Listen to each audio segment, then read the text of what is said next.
guys eMzansi hayi ngeke kuningi. Now uSiyabonga Zulu ubaby daddy ka Gogo Maweni is no more. He actually passed on some accident when he was coming from a game ngapha kuMpumalanga. And then they had like a car crash. I think coming back the way ibekwa ngayo. uSiyabonga uyi-former defender Mamelodi Sundowns and then he also played for Platinum Stars as well. And at some stage he was even with Andile in some radio interview talking nje to Andile. Now that ufuna ukushintsha nansi Mike isitshele what do you want to change? Wathi nje ngicela nje ukuxolisa kubo bonke abantu ngoba also uBrothers naye une stories zakhe. There was a time where nje bisintenga i-career yakhe cause so umuntu ophuzayo nje engasekho right engathi bese yana kuma training under influence yezinto ethizini including utshwala bese kushiwo ukuba so angifuni ukuconcentrate kuloko guys because umntana abantu ushonile manje and ushona kabuhlungu kwi-car accident. May his soul rest in eternal peace. Nabantu bakube ngathi bangaduduzeka because guys yabona nje ukufa akukho right. And the problem with ukufa also, it's so crazy how kwenzeka nje when you're not even thinking, you just like hayi ngi-right kumbe ngila umuntu ubila ukuyibona leyo nto leyo.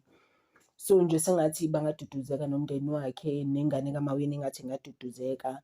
And there was also stories at some stage ukuthi uMaweni wayesebenze isithibala ngezinto zakhe empephetha. Guys, asikho lapho for today. Mina all I'm saying ukuthi fanele simhloniphe uSiyabonga Zulu ahambe kahle guys.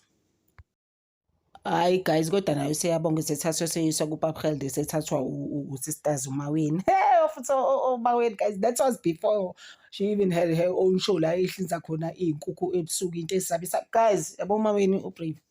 God could never, oh my gosh, like on top of umathuna abantu bathi wakashayisa ngisho umbhaka Siyabonga guys ngemoto ugogo Maweni. Hayibo uMaweni phuma kude. She's done a lot of things. I'm just like, when? Like, when does she get the time? Ukubone leyo nto leyo. So nje guys, hayibo. And then naye uSiyabonga wengekho eSundowns uhola imali engaka bra, like what will you pay? Maintenance, but guys, we were talking about it, like maintenance, it's a lot. Siphuma khona sisasekhona namanje.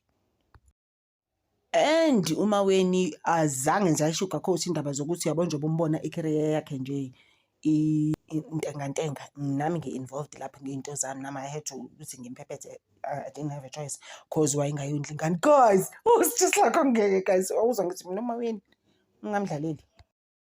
Hayibo guys, bengidlalele le interview le I was telling you about Andile no Brothers lo uSiyabonga esho ukuthi uMaweni uke wamufumela ngamaphoyisa uthi kwaboshwa 3 times go Rustenburg somewhere where he was. And then uMaweni wazofuna ne room not far from where he was staying. Hayi kaze uMaweni kade bephila. Hayibo. And then the next thing waboshwa yena 3 times mase boshiwe. Even ngisho coach wakhe ngasa understand into ukuthi uboshwa njalo uthi njalo kodwa makufanele bahambe for a court for the case. uMaweni wayevele angafiki. Guys, it's a lot, eh? And uAndile mayembuza ukuthi mawucabanga ene wakuthakaza kodwa ugogo Maweni athi hayi lo muntu mina sazangithakatha engakazazangithakatha. Guys, ugogo Maweni wayezivumela ukuthi wamthakatha lo muntu. Bese kuba usesibongile nelo oboshiwe ne iJMPD bikhuluma nje ukuthi kwenzakaleni besho nje ukuthi hayi no usisike was in morning ke ezilele indoda ke while she was sitting there ke afika amaphoyisa azombopha ke after hitman kuyona eshilo ukuthi hayi no phela mina ngikhokhela usibani Judulisi I can't go down alone. How is that gonna work?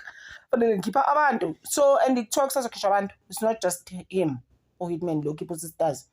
Basazophuma abanye abantu. But manje you know what's crazy about this story lesi?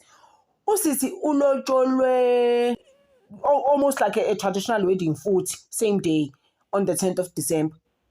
Usuyamhambisa uBrothers. Like why did you even agree? Mina guys yazi ngifila ukuthi aba umuntu mangasamfuni. Baleka kwenye video ngize ngasho. Khona ngoDecember nami ngasho ngathi yazi njani? But there was a lot of stories ezikanje zama-partners ngo-December. So I was just like, you know what? Yazi enza kanjani vele uhamba leave the state completely.